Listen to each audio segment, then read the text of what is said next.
So we have rabbits like everybody else, and we have several rabbits. Some are gigantic rabbits, and most years I'm able to head them off, but this year I had a really bad cold right at the time when things like some of the earlier hostas are coming out. And they like to tuck in kind of in these places close to the house where you can't see them, and these hostas are right on the north side of the house, right on the drip line, which is nice. But they, on the more mature side of this particular hosta, these are avocado hostas that have dark edges and bright green in the middle, and they grow maybe 20 inches tall. But on the back side, you can see where they nibbed a lot of them right to the ground. These solid, old, mature part of the plant that was coming up first. And then after I got to spraying it, then these were allowed to come up without them eating them. But the older part here now, it's been probably 2 weeks for them just to recover. Luckily, they're recovering on the whole backside. Otherwise, the plant would be a little askew this year. But what I use anyway is what everybody else uses, is the liquid fenced deer and rabbit. I use the concentrate, and I do a 1 gallon sprayer, and the reason I do that is because the stuff is more expensive, and it's like if you get a spray, just a regular spray bottle, you go through it way too fast, and at the expense, it's just not worth it. It's a pain, like anything. It's a kind of a pain to mix it up, but I get a 1 gallon sprayer. And the 1 gallon sprayer gets me around the yard probably twice at this time of year, and a few weeks further into the year, when we get into maybe late May and into early June, 1 gallon will last me several times, 4 times or 5 times maybe, because I'm only spraying certain things at that point because the rabbits have kind of fallen off. But the rabbit activity has fallen off. But what I do typically, which I couldn't do this year because I was not feeling well, a terrible cold, but what I typically do is I know where certain things come up the earliest.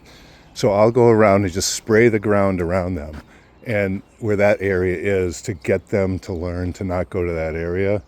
And once you do that early on, I've had really good luck. Once I do that early on, I have really good luck of keeping them away.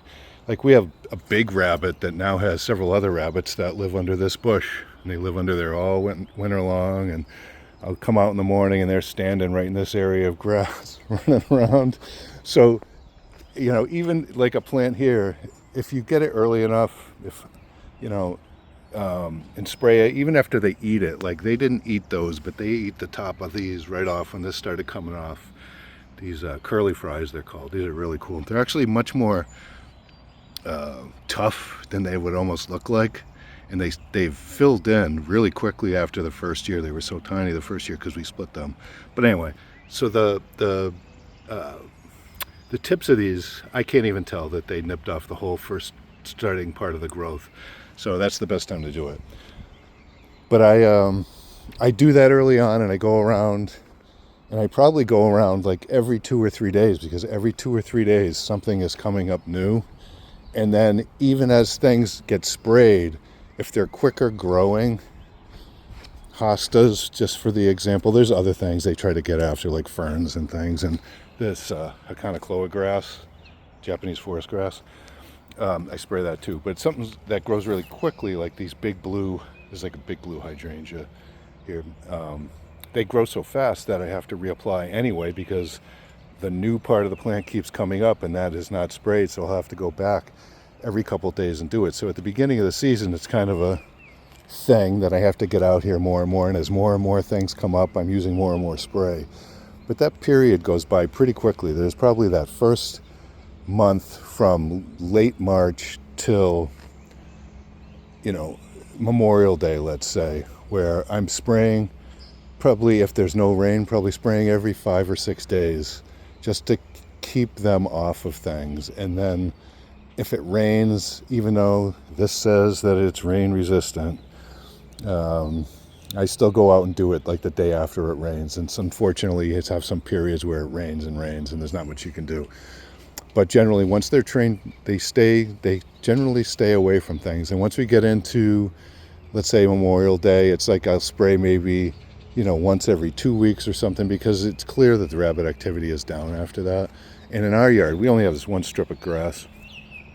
And even though all these things are out, and the grass, Hinoki grass over, further down there, is right at their disposal. They have gotten used to not eating it, and they will just sit in this grassy path that has some clover in it and just sit there and eat in those sections and not bother the other things. It's actually kind of amazing. And then it's kind of okay to have rabbits at that point.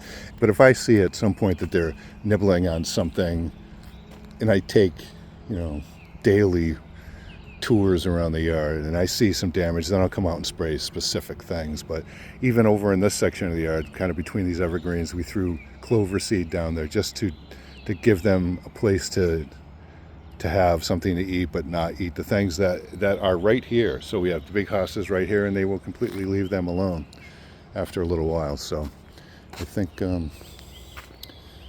that's my hopefully not too long rabbit story. We don't have deer. Luckily, we don't have deer. I've seen one deer maybe 3 years ago run down the adjacent street when I was talking to somebody, went galloping in the middle of the day down the street.